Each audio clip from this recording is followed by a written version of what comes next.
প্রিয় ভিউয়ার্স, আমি আবারও ফিরে আসলাম আপনাদের মাঝে কুষ্টিয়া নিউজ ব্যুরোর পক্ষ থেকে। আপনারা লক্ষ্য করছেন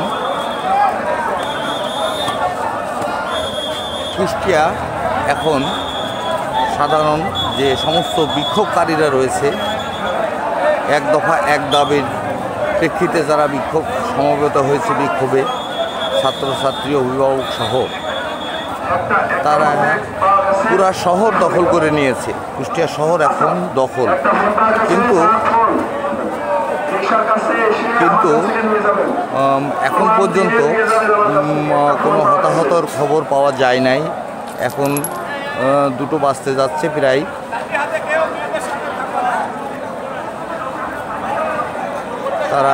তাদের একটাই দাবি, সরকারের পতন। তারা সরকারের পতন চায়। আপনারা দেখতে পাচ্ছেন যে রাস্তা জুড়ে প্রচুর লোকের সমাগম হয়েছে, যেটা কল্পনা করা যায় না। আমি একটু দূর থেকে দেখানোর চেষ্টা করি।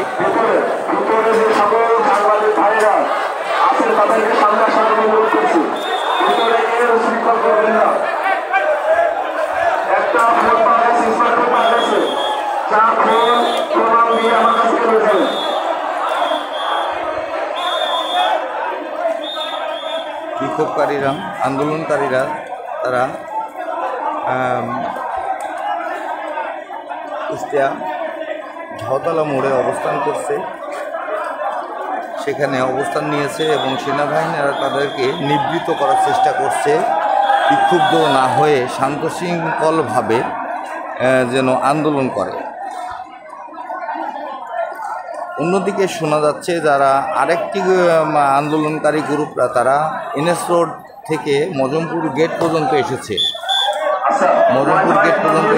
তারা ওখানেও কিছু আর্মি আছে, সেনাবাহিনীর সদস্যরা আছে, তারা ওখানে তাদেরকেও নিবৃত্ত করার চেষ্টা করছে, যে যেন বিক্ষোভ অতিরিক্ত তারা যেন মাত্রা ছাড়িয়ে না যায়। সেই প্রেক্ষিতে আজকের এই আন্দোলন, তাদের আন্দোলনের ডাক দিয়েছে। এর মধ্যেই আপনারা জানেন যে কারফিউ চলছে, এই মুহূর্তে দেশে কারফিউ চলছে।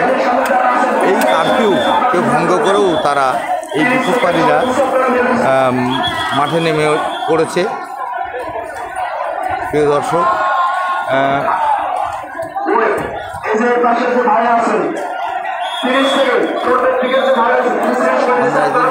দেখতে পাচ্ছি একজন ছেলে, তিনি পড়ে গেলেন। হঠাৎ করে কী কারণে পড়ে গেলেন আমি বুঝতে পারছি না। আবার উঠে পড়লেন, এটা একটু নাটক করলেন আর কি, যেটা বোঝা গেল। কী নাটক করলেন রে?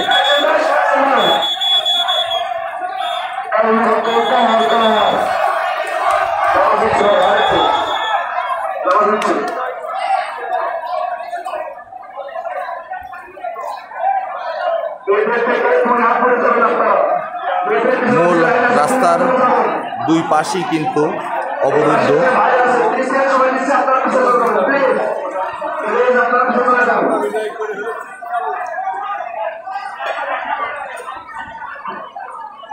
একজন বোধহয় অসুস্থ হয়ে পড়েছে, আমরা একটু দেখে আসি কি অবস্থা। উনি হঠাৎ করে পড়ে গেলেন, কী কারণে পড়ে গেলেন?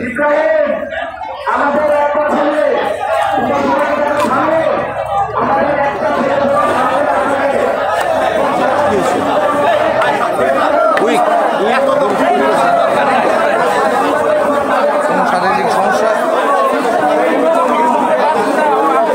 এই ভালো করে দেন, মাথায় পানি দেন, হাত পা কাঁপছে তার।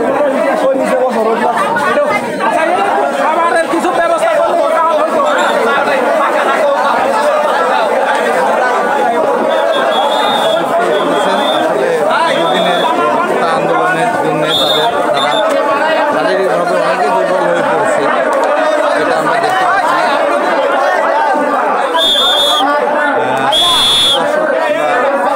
সেনাবাহিনীর ভাইরা তারা খুবই শান্তি বজায় রেখে তাদেরকে সুশৃঙ্খলভাবে আন্দোলন করতে বলছে, কিন্তু কোনো রকম অপ্রীতিকর ঘটনা না ঘটায় সেদিকে তারা বিশেষ করে লক্ষ্য রাখছে। মেয়েরা সারি সারিবদ্ধভাবে বসে আছে, মেয়ে আছে, ছাত্রছাত্রী আছে, অভিভাবক মণ্ডলীরা আছে এখানে।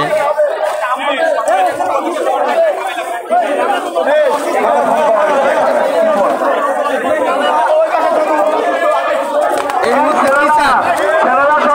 এই মুহূর্তে কি চান? আমাদের একটা চাই, আমরা সুষ্ঠুভাবে আন্দোলন করতে চাই, আমাদের সুষ্ঠুভাবে আন্দোলন করতে চাই। আমরা কোঠা নিয়ে আন্দোলন করতেছি না। আমাদের যে এতগুলো ভাইকে মারা হলো, আমরা আমাদের ভাইয়ের বিচার চাই। এছাড়া আমাদের কোনো চাওয়া নেই।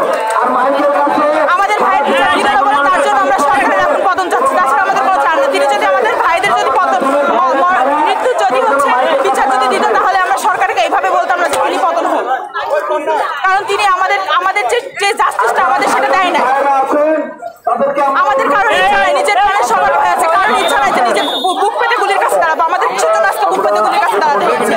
পুলিশ কিসের জন্য, পুলিশের কি বাসাতে ছেলে মেয়ে নাই? তারা কিসের জন্য আমাদের উপর গুলি ছুটতেছে? কেন করতেছে? কালকে এমন একটা পরিস্থিতি হয়ে গেছিল আঙ্কেল, আমাকে যদি একটা মা যদি না বাঁচায়, তো আমি আজকে আমার মায়ের বুক খালি হবে।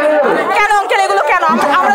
আমরা কোনো রাজনৈতিক কোনো কিছু করছি না। আমরা আমাদের যেটা পাওয়া আমরা শুধু সেইটা চাচ্ছি। তিনি কেন দিবেন? তাহলে তিনি কিসের সরকার? তিনি যদি সেই চাওয়া পাওয়াটা যদি পূরণ করতে পারে, আমরা দিনের উপর নির্ভরশীল, তাহলে তিনি কেন আমাদের নির্ভরশীল আমাদের মনে রাখছেন? দর্শক, আপনারা একজন ছাত্রীর ঝাঁঝালো বক্তব্য শুনছিলেন। তিনি আসলেই নির্যাতিত। তিনি গতকালকে আন্দোলনের মুখে পড়েছিলেন। একজন মা বাঁচিয়েছে তাকে। তারা চাচ্ছিলেন যে সরকারের পতন। যেটি শুনছিলেন, আমরা আরেকটু আরাকাপার কাছে যেতে চাই। আমি কিছু শুনতে চাই আপনার মুখ থেকে যে এই মুহূর্তে আপনারা কি চান? দীর্ঘদিন ধরে তো আন্দোলন চালালেন। আমরা চাই দেশটা স্বাধীন হোক, এছাড়া আর কিচ্ছু চাই না। আমরা দেশটা তো স্বাধীনই আছে আমাদের বাংলাদেশ। আমরা চাই এটা হচ্ছে ইসের হাতে চলে যাক, সেনাবাহিনীর হাতে চলে যাক, তাই তো? জি, আমি আরেকটু বললাম, আমরা এই সরকারের চাই না। আমরা এই সরকারের চাই না, আমরা এই সরকারের পতন চাই।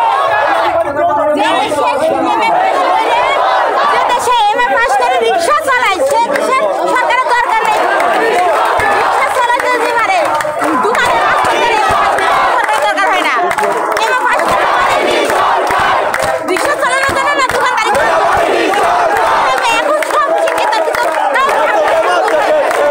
দর্শক, আপনারা শুনছিলেন যে স্লোগানে মুখরিত এই মুহূর্ত। সবার একই স্লোগান, যে মুহূর্তে দরকার সেনাবাহিনীর সরকার।